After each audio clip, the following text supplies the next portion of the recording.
Hey guys, it's Phil Morrison, dating coach for men with social anxiety.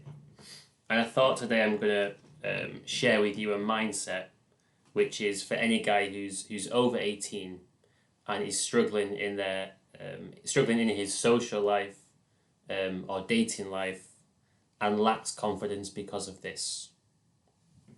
So a great mindset is that up until now, it's just been training for adulthood. So whatever you've been through, whatever mistakes you've made, whatever challenges you've faced, um, it really just serves to motivate you to actually pursue the path that you want to pursue in life and achieve your goals. And the more challenging the times you've been through, the greater your motivation is actually going to be. And to give you an example, so there's a long-term client of mine, and he was telling me when he was going out, he'd go out approaching girls in nightclubs with some friends, and he's a guy who's had a challenging time overcoming social anxiety, building confidence, and so on. And he said one of his friends was naturally very good looking, more popular in school and college.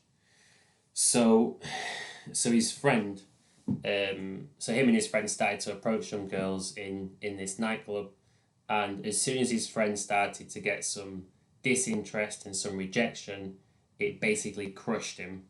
Whereas my client was just super chill and like, yep, been here before, I can handle this no problem. So often people that haven't been through challenges in childhood and teenage years, they don't have the motivation and the fight to handle real challenges. And they crumble when they're faced with something that's difficult. And an example that also springs to mind here would be during the COVID times.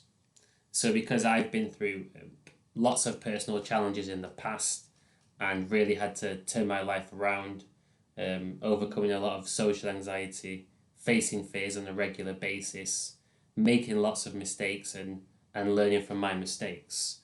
When we had to isolate ourselves for a temporary period of time, for me, honestly, it was a walk in the park.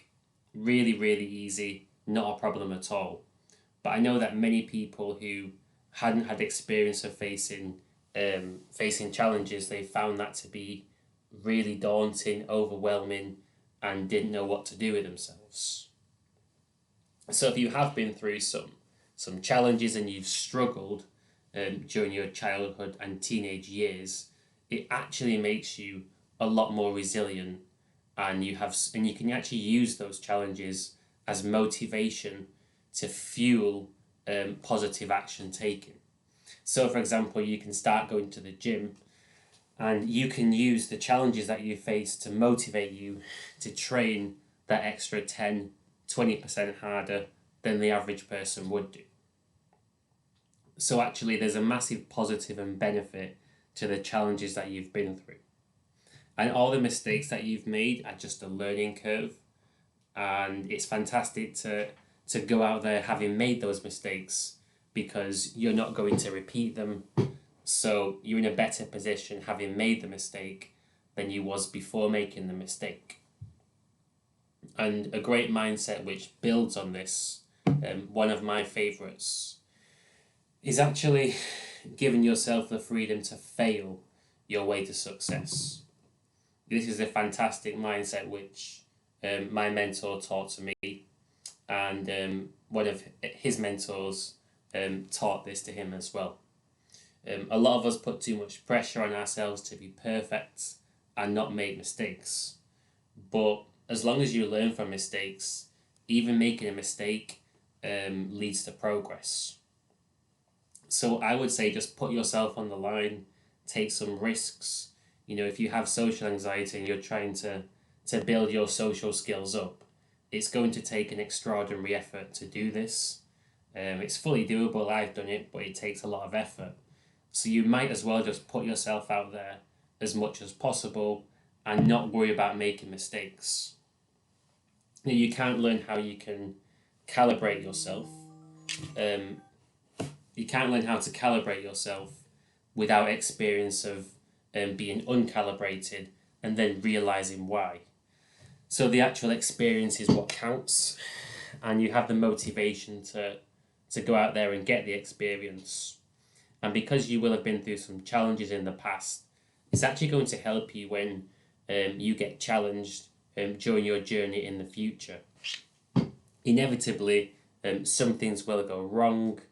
Maybe you'll struggle to find a date, and you'll get down about that, but you'll be able to pick yourself back up because of your past experiences and challenges that you've been through. So in other words, you can simply view the childhood and teenage years as training for adulthood. It's behind you now, but the great thing is you can use the challenges to motivate you to succeed in what you want to succeed in. So you can decide the kind of life that you want to build, and you can go out there and work on building it, and you have this extra fight in you, which most people don't have, and this extra ability to handle challenges based on your past experience. So you'll actually find that there's a certain point in time where you catch up to people around you where you might have felt inferior to them at some point, but you'll catch up to them and then you'll be able to surpass them. Not that it's about being competitive, but just to be honest with you, you'll be able to surpass these people because you'll know the process of improvement, and you'll be able to keep going and going and going and reach higher levels all the time. So actually, if you have been through significant challenges and you might have struggled to make friends, struggled to find a girlfriend, this can lead to massive success in the future, providing that you can use that pain, use that motivation to move yourself forward. So what I would recommend is you go out there and start taking action. And a really simple way of viewing it is, if you want to meet a girl, you have to approach, because you could sit around waiting all day for her to approach you. Very, very unlikely. So you have to approach. If you want to go out with someone, ask. Really, is keep it as simple as that. If you want to meet someone, approach. Want to go out with someone, ask. Put yourself on the line, take risks, see what happens, learn from your experience, and just keep on going. And you'll inevitably get more confident. You'll learn from your experiences all the time. So this will really help you out. And also, I'd recommend anyone who wants to overcome social anxiety to start training, going to the gym at least 3 times a week, really going for it. Exercise makes a massive difference, makes you so much more confident, and you're going to have so much motivation to train because you'll see the benefits. And when you start seeing the benefits, you'll realize that, holy shit, this is actually the right path to be on. If I keep on going, I can actually achieve these goals, which I once thought were impossible. Then suddenly you're in an upward spiral, and you realize that it's easier for you to continue doing what you're doing than it would be to go backwards. And the key is to get yourself into this upward spiral. So you've got to build the habits. So I would say go out there and start approaching a couple of times a week, and also start training in the gym a few times a week, and just focus on how you can be a bit more brave, go for it more, be honest as well, be yourself, and just keep on learning, keep on growing, and you'll definitely thank me down the line if you really commit to doing this.